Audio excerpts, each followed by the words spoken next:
जी, अल्फाज नावल का दूसरा पार्ट शुरू कर रहा हूँ। इब्न सफ़ी का नावल है। अल्फाज और क्रिसिया का टकराव देखने में मिलेगा आप लोगों को। ये नावल में बहुत बेहतरीन नावल है। पहला हिस्सा तो आप समाप्त फरमा चुके हैं, देख चुके हैं। ये दूसरा हिस्सा शुरू कर रहा हूँ, समाप्त फरमाइए। सूजी ने कुछ और पूछना चाहा लेकिन खामोशी रही। वो दरअसल ये मालूम करना चाहती थी कि उसके साथ कोई औरत भी होती है या वो तना होता है। वो डाइन हाल में आए। मेजर ने चारों तरफ नज़र दौड़ाई। अभी नहीं आया, मेरा ख्याल है कि ज़रूर आएगा। आजकल नागा नहीं करता, आइए इधर बैठिए। वो दोनों बैठ गए और मेजर ने मुस्कुरा कर कहा, मैं पहली बार हर नए मेंबर की दावा ज़रूर करता हूँ। ये रहा मेनू। ओह शुक्रिया, मगर मैं खाना तो खा चुकी हूँ, फिर क्या पियेंगी आप? मेरा ख्याल है कि काफ़ी बेहतर रहेगी। मैं शराब बिल्कुल नहीं इस्तेमाल करती। ये बहुत अच्छी आदत है। मुझे बहुत खुशी हुई। इसके बाद वो मलाया के मुतालिक गुफ्तगू करते रहे, लेकिन सूजी कभी मलैया में भी रही हो, वरना वो इतनी सफाई से अपने मुतालिक झूठ बोलने की कोशिश ना करती। दफ्तर मेजर ने कहा, वो आ गया। सूजी की नज़र सदर दरवाजे की तरफ उठी। एक खुशरो नौजवान अंदर दाखिल हुआ था, लेकिन अलतरे के बयान के मुताबिक उसके लिबास में किसी किस्म की बदवज़ी नज़र नहीं आई। वो नीले सूट और बेदाग सफ़ेद किस्म खमीज़ और एक सादा टाई में बड़ा दिलकश लग रहा था। दरवाजे के करीब खड़े हुए वेटर ने उसे हाथ उठाकर सलाम किया। उसने भी हाथ उठाकर उस जवाब दिया और फिर इस गर्मजोशी से मुसाफा करने लगा जैसे बहुत दिनों बाद मुलाकात हुई हो। लेकिन फिर बौखलाए हुए अंदाज में दूसरी तरफ मुड़ गया, बिल्कुल इसी तरह जैसे गलती का एहसास हो गया हो। वेटर सर खुजाता हुआ और किन अखियों से दूसरों को देखता हुआ काउंटर की तरफ जा रहा था। देखा आपने? मेजर मुस्कुरा कर बोला। जी हाँ, सूजी ने आहिस्ता से कहा और मुस्कुराई। उसकी निगाह बराबर उस नौजवान की ताक़ब कर रही थी। फिर इसने एक खाली मेज़ के करीब बैठते देखा। क्यों, है ना दिलचस्प? मेजर ने पूछा। हाँ, मालूम तो होता है कुछ नर्वस किस्म का आदमी है। मेजर ने इस ख्याल पर राय ज़ीनी नहीं की। वो दोनों खामोशी से काफ़ी पीते रहे।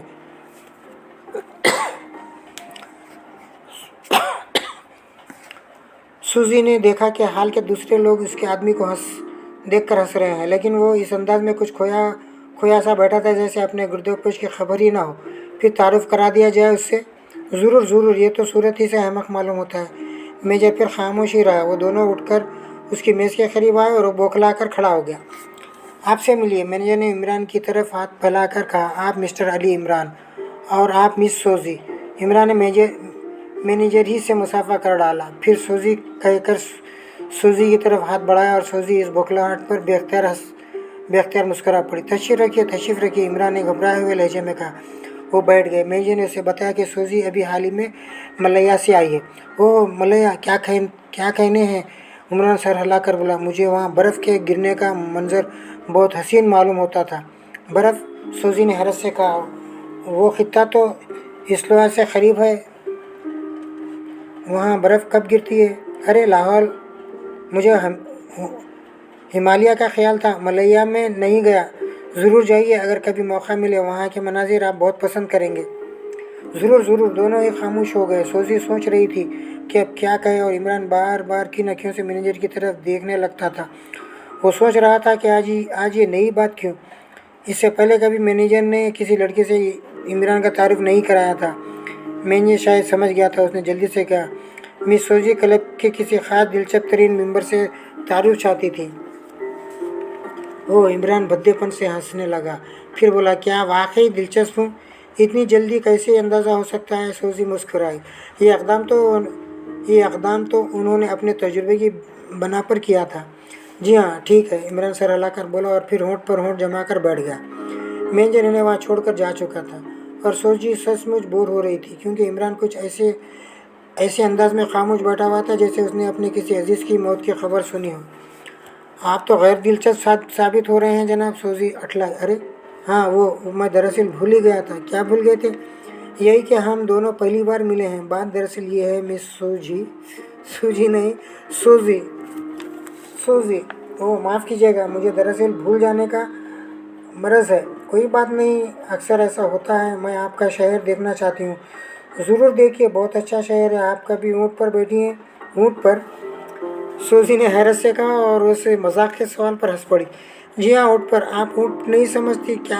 मलैया में नहीं होते ऊँट। ऊँट एक ऊंचा जानवर है और झूला झूलाता हुआ चलता है। मुझे तो बहुत पसंद है ये जानवर। कभी कभी मेरा दिल चाहता है कि अपनी कार में ऊँट जोत दूँ, मगर आपने ये सवाल क्यों किया? बस यूँ ही मैं हर आदमी से सवाल करता हूँ। मेरा ख्याल है कि जो एक बार भी ऊँट पर नहीं बैठा उसने अपनी इतनी ज़िंदगी बेकार बर्बाद की। क्यों? पता नहीं, मैं यही महसूस करता हूँ। बेहतरी ऐसी बातें महसूस करता हूँ जिन्हें सुनकर लोग मुझे अहमक समझते हैं। लेकिन अब मैं क्या करूं कि मुझे महसूस होता है, लेकिन वजह समझ में नहीं आती कि क्यों महसूस होता है। आप वाकई दिलचस्प हैं। सूजी मुस्कुराई। शुक्रिया, इमरान ने अहमकाना अंदाज में कहा। आपका मसला क्या है? आसार कदीमा की खुदाई करना। ओह जी हाँ, अब तक कई नादर दर्जगार चीज़ें ज़मीन से बरामद कर चुका हूँ। पिछले दिनों अपने बाग की खुदाई कर रहा था कि एक 40,000 साल पुराना हुक्का बरामद हुआ, लेकिन अब इसके मुताल्लिक़ एक लंबी बहस छिड़ गई है। मैं कहता हूँ कि वो हुक्का है, लेकिन दूसरे माहिरीन आसार कदीमा की राय इससे मुख्तलिफ है। वो कहते हैं कि हुक्का नहीं बल्कि स्प्रे मशीन है। भला हुक्का और स्प्रे मशीन में क्या इलाका? कोई नहीं, मगर मुश्किल ये है कि इसके साथ ही एक मुर्गियों का डरबा भी निकल आया है, जो आधा रंगीन है और आधा सादा। माहिन का ख्याल है कि डब्बे पर स्प्रे मशीन से रंग किया जा रहा था कि ठीक इसी वक्त तूफान नू आ गया, इसलिए रंगाई पूरी नहीं हो सकी। कमाल है, भला ये कैसे मालूम हो गया कि वो तूफान नू की वक्त की चीज़ें हैं? हरगिज़ मालूम नहीं हो सकता। लेकिन मुसीबत यह है कि डरबे से 2-4 मछलियों के कांटे निकल आए। मैं क्या बताऊं, पहले मुझे ध्यान नहीं आया था, वरना कांटे चुपचाप खिसका देता और मेरी थ्योरी बेचूचरा तस्लीम कर ली जाती। अब मैं उस हुक्का अब मैं उसी हुक्के किस तरह साबित नहीं कर सकता। मेरी बहुत बड़ी शिकस्त हुई है। काश मैं जल्द ही कोई दूसरी चीज़ बरामद करके इस शर्मिंदगी को मिटा सकता। इमरान ये सब कुछ बड़ी संदेही से कह रहा था और सूजी उसे हैरत से देख रही थी। खैर मिस चूजी देखा जाएगा। इमरान ने अंगड़ाई ली। सूजी प्लीज़, आप बार बार मेरा नाम भूल जाते हैं। वो माफ़ कीजिएगा। इमरान ने अपना कान ऐंठ कर दाहिने गाल पर ज़ोर से थप्पड़ मारा और करीब वो 1000 के लोग चौंक कर हंसने लगे। इमरान इस तरह चौंका जैसे वो किसी बात पर हंसे हों। वो चारों तरफ देखने लगा, फिर झुककर आहिस्ता से पूछा, क्या हुआ? सूजी की समझ में नहीं आ सका कि वो क्या जवाब दे। वो बुरी तरह झेंप रही थी क्योंकि अब लोग उसे भी घूरने लगे थे। आपने अपने गाल पर थप्पड़ मारा था, सूजी हकलाती हुई बोली। इन गधों के मुंह पर तो नहीं मारा था, इमरान ने गुस्सेले लहजे में कहा। आखिर ये हंसते क्यों हैं? इस पर सूजी को भी हंसी आ गई। अच्छा, आप भी हंस रही हैं? खैर खैर, कन्फ्यूशियस ने कहा था, जब लोग तुम पर हंसने लगे तो तुम समझ लो कि तुम इन सब को निशान दिखा सकते हो। सूजी इस दौरान में ये भी भूल गई थी कि इस आदमी से मिलने का मकसद क्या था। कन्फ्यूशियस को पढ़ा है आपने? क्या कन्फ्यूशियस कोई किताब है? इमरान ने झल्लाए हुए लहजे में कहा। आप मुझे बेवकूफ़ बनाने की कोशिश कर रहे हैं, जिसकी इजाज़त मैं हरगिज़ नहीं दे सकता। ओह, तो आप खफा हो गए? मेरा हरगिज़ ये मतलब नहीं था। क्या मतलब था आपका? कुछ नहीं, आप तो पीछे पड़ गए हैं। वो तो आप मुझे पागल कुत्ता भी समझती हैं क्या? क्यों? अरे कमाल करते हैं आप। क्या कमाल करता हूँ? कमाल करती हैं आप। मुझे पागल, बददिमाग, बेवकूफ़ और ना जाने क्या क्या समझ लिया है आपने। मैं इस तरह जानता हूँ कि मेजर का बच्चा मुझे परेशान करना चाहता है। मैं उसे समझ लूँगा। इमरान अपनी जगह से उठा और सूजी के एहतजाज की परवाह किए बगैर डाइंग हाथ से चला गया। सूजी खामोश बैठी रही और अब उसे याद आया कि वो यहाँ क्यों आई थी। वो सोचने लगी, ये तो 100% किरक मालूम होता है। फिर शायद अल्थरे की बीवी भी पागल ही है, जो अल्थरे जैसे ज़हीन, ताकतवर और गैर मामूली क़ुव्वत बर्दाश्त रखने वाले आदमी को छोड़कर इसके पीछे भाग रही है। कुछ देर बाद वो उठी और क्लब से बाहर निकलकर एक पब्लिक टेलीफोन बूथ से अल्थरे के नंबर डायल किए और मौत पेश में बोली, मिस्टर अल्थरे प्लीज़, सूजी स्पीकिंग। हेलो बेबी, क्या बात है? उसका नाम इमरान ही है ना? हाँ हाँ, ठीक यही नाम है बेबी। मैं उससे इस वक्त मिली हूँ। वो तो पागल है, 100% पागल। हाँ, मुझे भी यही मालूम हुआ था। फिर माफ़ कीजिएगा, शायद मिस अल्थरे भी अपना दिमागी तवाज़ुन खो चुकी हैं। हो सकता है, मगर मैं उसे खोना नहीं चाहता बेबी। हो, आप मुतमिन रहे, मैं उससे समझ लूँगी। बस तुम्हें इतना ही करना है। मगर नहीं, अभी तुम इससे मिलती रहो। बहुत बेहतर। सूजी ने रिसीवर रख दिया और बूथ से बाहर निकल आई। तीसरी शाम भी जब सूजी आ टकराई तो इमरान को इसके मतलब संजीदगी से गौर करना पड़ा। उसकी जगह कोई और लड़की होती तो वो शायद इमरान पर थूकना भी पसंद ना करती, क्योंकि वो पिछले 2 दिनों से बराबर हिमाकत के बजाय चिड़चिड़ाहट का मुजाहरा करता रहा था। जाहिर है कि हिमाकत तो तफरीह का सामान पैदा करती है, मगर चिड़चिड़ाहट बर्दाश्त करना शायद किसी के बस का रोग ना था। फिर किस टाइप की लड़की थी कि वो इमरान इमरान की चिड़चिड़ाहटों से दो चार होने के बावजूद भी उसका पीछा छोड़ती नजर नहीं आती थी। इमरान ने सबसे पहले मेजर से उसके मुतालिक पूछ-गुछ की, लेकिन वो इससे ज़्यादा ना बता सका कि वो एक नई मेंबर थी और इसने क्लब के किसी दिलचस्प तरीन मेंबर से तारुफ हासिल करने की ख्वाहिश जाहिर की थी। मसले तो इमरान ने उसके मुतालिक ज़्यादा गुफ्तगी ना की। बहरहाल वो लड़की इस वक्त भी उसके सर पर मुसल्लत थी और इमरान सोच रहा था कि इस तरह मिल बैठने की गर्ज व काबिलियत क्या हो सकती है। आप आज बहुत खामोश हैं, लड़की ने छेड़ा। पता नहीं, मुझे तो महसूस नहीं होता कि मैं खामोश हूँ। इमरान के होंठों पर खफीफ सी मुस्कुराहट नजर आई। चंद लम्हे वो खामोश रहा, फिर बोला, आप मलया कब वापस जाएंगी? क्यों? बस यूं ही मेरा ख्याल है कि अब आपको वापस चला जाना चाहिए। इस ख्याल की वजह मैं बहुत पहले आपको बता चुका हूँ कि मुझसे वजह ना पूछा कीजिए। वजह जब मेरी समझ ही नहीं आती तो आपको क्या बताऊँ। खैर छोड़िए, आज मैं आपके को अपने घर ले जाना चाहती हूँ। सूजी ने कहा, घर अपना हो या दूसरों का, मुझे इससे कोई दिलचस्पी नहीं। फिर क्या आपकी रातें आसमान के नीचे गुजरती हैं? नहीं, आसमान पर गुजरती हैं। मेरा ख्याल है कि रात का सिरे से वजूद ही नहीं है, कन्फ्यूशियस ने कहा था। ज़रूर कहा होगा, लड़की जल्दी से बोली। उठिए, चलिए मेरे साथ। आपके घर पर और कौन है? कोई भी नहीं, मैं तना रहती हूँ। अरे बाप रे, इमरान ने उर्दू में कहा। मैं समझी नहीं। आज नहीं, कल, इमरान ने कहा। आज क्यों नहीं? सूजी ने कहा, आज मेरी बकरी बच्चा देने वाली है। ओह, क्या ये गंदा शौक भी रखते हैं आप? ये गंदा शौक है? इमरान ने झल्ला कर पूछा। यकीनन, लड़की मुस्कुराई। बस अब बराह करम मुझे ज़्यादा गुस्सा ना दिलाइए। आप अजीब हैं। आप खुद अजीब हैं, बल्कि अजीब तरीन। ठीक इसी वक्त जूलियाना फंटर वाटर डाइनिंग हॉल में दाखिल हुई और सीधी इमरान की तरफ चली आई, लेकिन मेज़ के करीब पहुँच कर वो ठिठकी, क्योंकि इमरान के साथ किसी तफरीह में किसी लड़की का होना इसके लिए बिल्कुल नई बात थी। और फिर लड़की भी सफ़ेद फाम। ओह, क्या मैं मुखिल हो रही हूँ मिस्टर इमरान? इसने इमरान को मुखातिब किया। नहीं तो वैसे ही, इमरान ने सूजी की तरफ देखकर कहा। मेरे दिमाग में खलल साबित करने की कोशिश कर रही हैं। सूजी गड़बड़ा गई। उसने एहतजाज के लिए होंठ खोले ही थे कि जूलिया बोल पड़ी। वो तो ज़ाहिर है, इसे साबित करने की क्या ज़रूरत है? बहरहाल मैं तुम्हारी इजाज़त के बगैर यहाँ बैठ रही हूँ। सूजी जूलिया को देखने लगी। वो सोच रही थी, क्या मिस एल्थरे यही है? जूलियाना फंटरवाटर बहुत दिलकश औरत थी। सूजी उसका नाम याद करने की कोशिश करने लगी, लेकिन नाम याद न आया। वैसे इसे यकीन होता जा रहा था कि मिस एल्थरे ही की तरह इमरान खामोश हो गया था। आपकी तारीफ, जूलिया ने सूजी की तरफ देखकर कहा। वो मुझे सूजी कहते हैं। वो जल्दी से बोल पड़ी। अभी हाल में ही मलेशिया से आई हूँ वो, और 3 दिन होने हुए आपके क्लब की मेंबर बनी थी। मिस्टर इमरान क्लब के दिलचस्प तरीन आदमी है। जूलिया ने एक तवील सांस ली और किन आँखों से इमरान की तरफ देखती हुई बोली, मैं जूलियाना फंटर वाटर हूँ। मिस्टर इमरान वाकई बहुत दिलचस्प आदमी है। कन्फ्यूशियस ने कहा था कि जब दो औरतें बेवक्त तुम्हें दिलचस्प समझने लगे तो किसी बूढ़ी औरत को तलाश करो जो इनके बयान की तस्दीक कर सके। सूजी हंसने लगी। फिर जूलिया से बोली, ये कन्फ्यूशस के स्पेशलिस्ट हैं। ये किस चीज़ के स्पेशलिस्ट नहीं है? जूलिया ने सवाल किया। सूजी फिर हंसने लगी, लेकिन इमरान ख़त्े बेताल्लुकाना अंदाज में बैठा रहा। जूलियाना उससे छेड़ कर बोलने पर उसको उकसाती रही।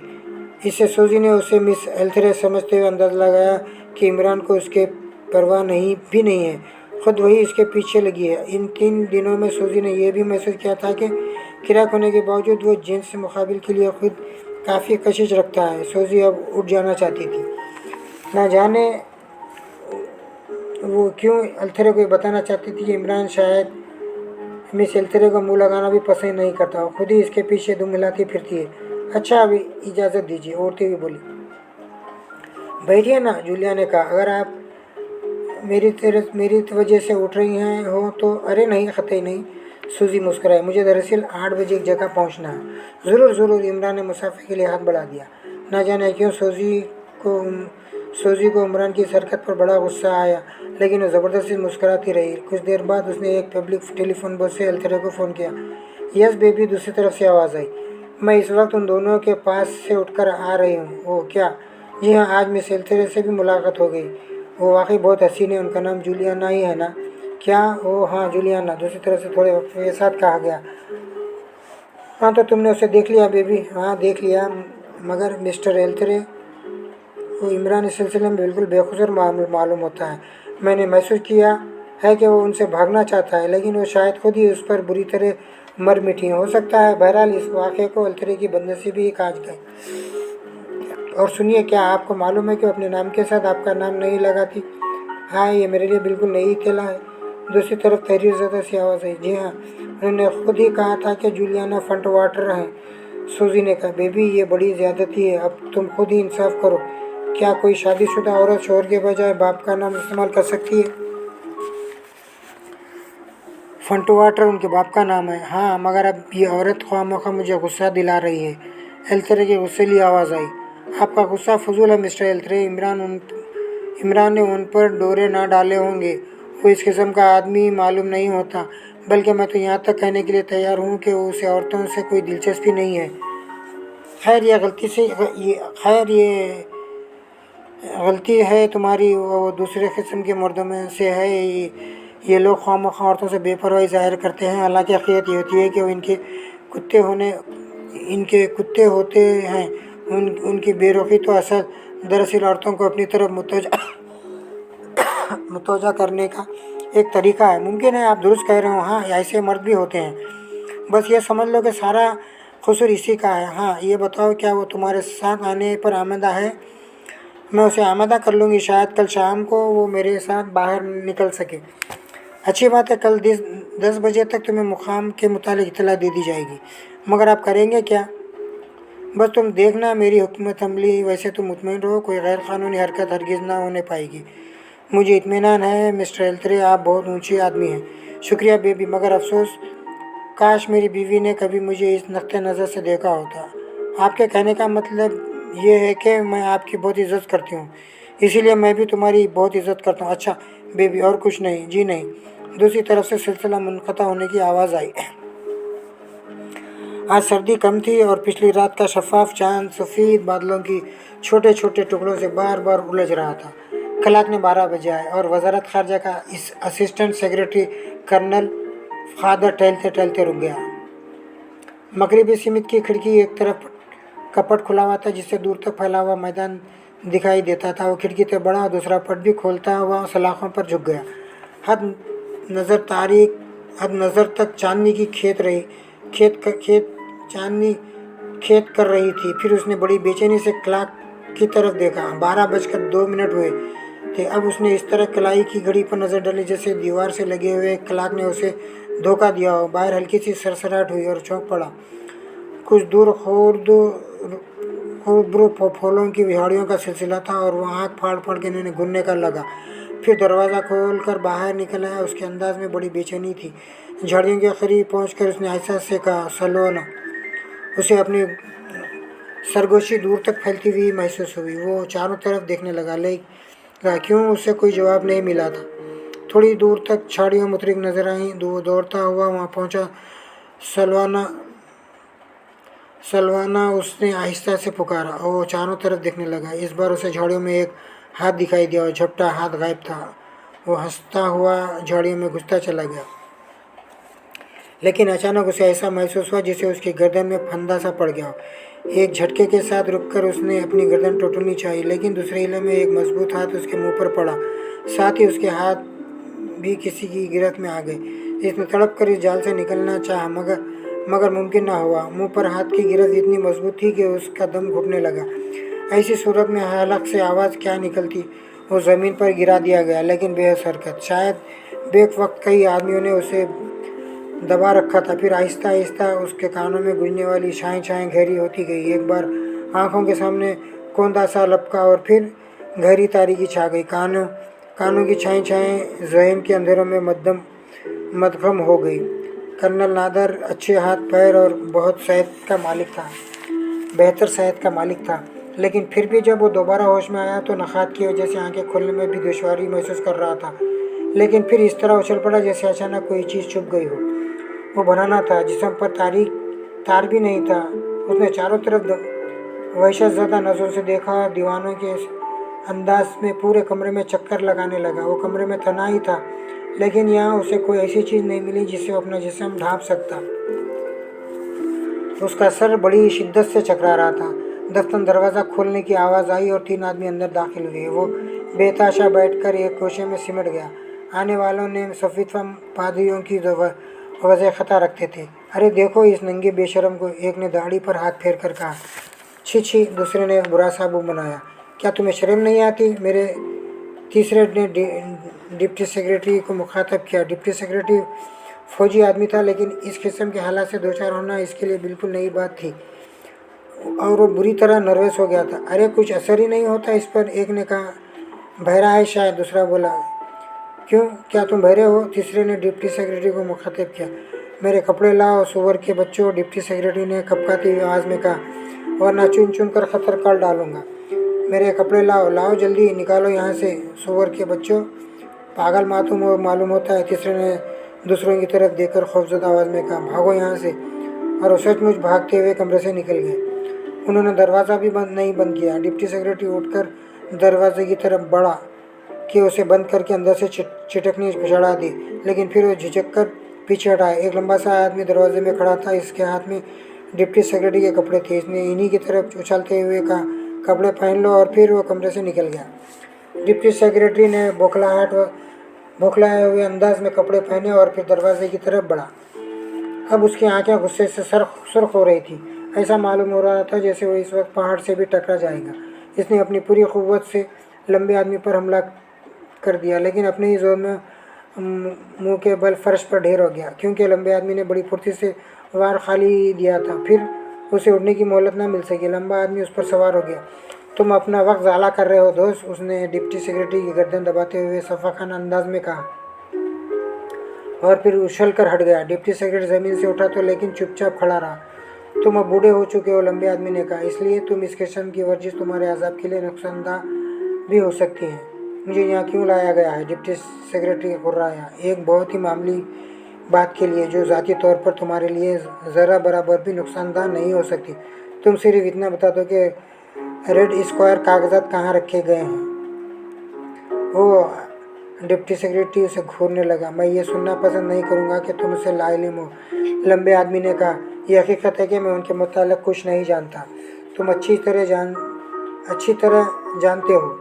डिप्टी सेक्रेटरी कुछ ना बोला। लंबे आदमी ने मुस्कुरा कर कहा, अगर तुम नहीं बताओगे तो कपड़े उतार दिए जाएंगे और एक मुजम्मा होगा तुम्हारे गिर्द। मैं एक आधा को जान से मार दूंगा। डिप्टी सेक्रेटरी हो रहा है। मैं बूढ़ा ज़रूर हो चला हूँ, लेकिन बेक़ुव्वत है मेरे जिस्म में। तुम अहमकों की सी गुफ्तगू कर रहे हो। तुम्हें पछताना पड़ेगा। डिप्टी सेक्रेटरी खामोशी से उसे घूरता रहा। तुम किसी पागल कुत्ते की तरह भौंकने लगे हो, लंबा आदमी बोला। तुम हमसे और हमारे तरीक़ेकार से नावाकिफ़ हो। हम तुम पर तशद्दुद नहीं करेंगे, इसके बावजूद भी तुम उगल दोगे। जब मुझे कुछ मालूम ही नहीं है तो मैं बताऊंगा क्या? देखो दोस्त, फिर सोच लो, तुम्हारे कपड़े उतार लिए जाएंगे, तुम्हारी मर्जी। डिप्टी सेक्रेटरी ने बेपरवाही से शानों को जंबिश दी। मैं तुम्हारे पूरे ख़ानदान को इस तरह यहाँ उठाकर इकट्ठा कर सकता हूँ। ज़रा सोचो तो, वो सब तुम्हारी ही तरह बनाना करके इसी कमरे में तुम्हारे साथ बंद कर दिए गए तो? डिप्टी सेक्रेटरी सर से पैर तक लरस गया। उसकी खाल उड़ा दी जाती तब भी कागजात के मुताबिक कुछ न बताता, लेकिन ये हरकत खुदा की पनाह, इसके तस्वर ही से इसका दिल बैठने लगा। नहीं, इसने मुस्तवा अंदाज में कहा, तुम ऐसा नहीं कर सकते। नमूना तुम तो देख ही चुके हो। लंबा आदमी सीधी से हंसा। मेरे लिए नामुमकिन होगा। वो कागजात स्टेट बैंक के सेफ कस्टडी में है। तुम समझदार आदमी हो, लंबे आदमी ने संजीदगी से कहा, लेकिन तुम्हें इस वक्त तक यहाँ रहना पड़ेगा जब तक कि कागजात हमारे कब्जे में ना आ जाए। तुम कौन हो? डिप्टी सेक्रेटरी ने खौफजदा आवाज़ में पूछा। अल्फाज से, लंबे आदमी ने आहिस्ता से कहा, और उसके पतले पतले होंठ फैल गए। तोते की तरह झुकी हुई नाक कुछ और ज़्यादा खमदार मालूम होने लगी।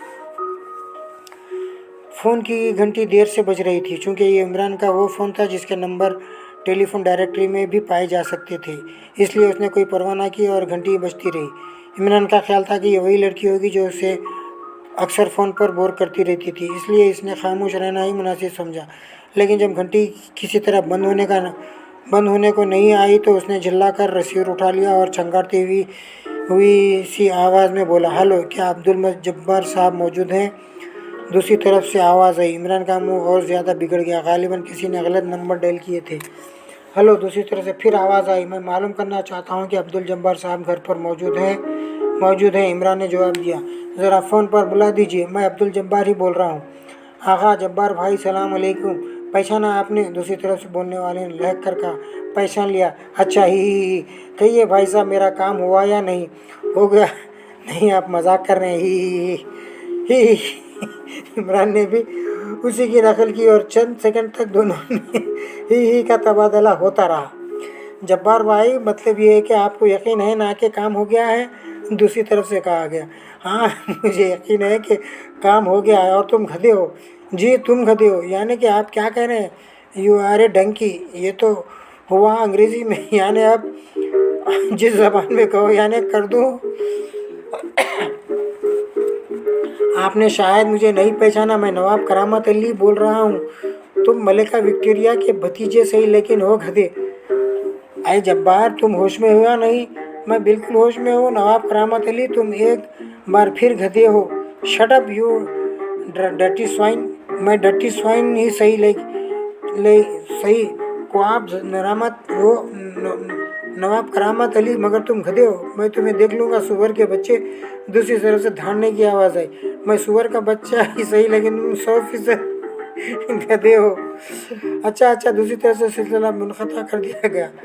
इमरान रखकर में से हटने भी ना पाया था कि फिर घंटी बजी। अब कौन है भाई? इमरान सिर उठाकर धाड़ा। मैं जूलियाना फंटरवाटर बोल रही हूँ। ओ, तुम शायद इमरान हो, लेकिन इस तरह हल्ला क्यों फाड़ते हो? अगर लाइन ख़राब हो गई तो तुम क्यों कान खा रही हो मेरे पास तुम्हारे लिए एक सनसनीखेज़ खबर है। क्या मेरे डैडी ने मुस्कुराना सीख लिया? वजारत खारजा के डिप्टी सेक्रेटरी कर्नल नादर पुरस्कार तौर पर गायब हो गए। बड़ा अच्छा हुआ उनका भेजा टेलीफोन से छूट गया। अब दुनिया में कोई ढंग का काम कर सकेंगे। मेरी तरफ से उनके घर वालों को मुबारकबाद। रेड स्क्वायर कागजात उन्हीं की तवीली में थे। जूलिया ने इसकी बकवास की परवाह किए बगैर कहा, ओह, तुम्हें ये कैसे मालूम हुआ कि लापता हो गए हैं? घर वालों का बयान है कि वो इत्तला दिए बगैर कहीं नहीं जाते थे। मुमकिन है इस बार बगैर इत्तलाई के चले गए हों। ये नामुमकिन है। आज सुबह उनकी ख्वाबगाह का दरवाज़ा खुला हुआ मिला, जो खेतों की तरफ खुलता है, और वो अभी तक गायब हैं। उसके स्लीपर सोने का लिबास ख्वाबगाह में नहीं है। रेड स्क्वायर कागजात कहाँ हैं? इसका इल्म सर सुल्तान और कर्नल नादर के अलावा किसी और को नहीं है। तो तुम मुझसे क्यों बोर कर रही हो? कागजात की मुसीबत तो तुम्हारी ही लाई हुई है। वो मुसीबत तो मैंने अपने लिए मोल ली थी। तुमसे किसने कहा था कि तुम त्रिसिया का बैग ले भागो? इस किस्से को ख़त्म करो। मैं तुमसे मिलना चाहती हूँ। मेरे पास बर्बाद करने के लिए वक्त नहीं है। मैं अब इस चक्कर में नहीं पड़ूंगा। तुम्हें वक्त निकालना पड़ेगा, वरना तुम्हारी ज़िंदगी तलक कर दी जाएगी। देखा जाएगा, इमरान ने कहा और सिलसिला मुनक़ता कर दिया। ये दूसरा पार्ट ख़त्म कर रहा हूँ यहाँ पर। इसके बाद तीसरा पार्ट शुरू करूँगा। अल्फासे इब्न सफ़ी साहब का बेहतरीन नावल है, अल्फासे और त्रिसिया का। अब यहाँ पर ख़त्म कर रहा हूँ।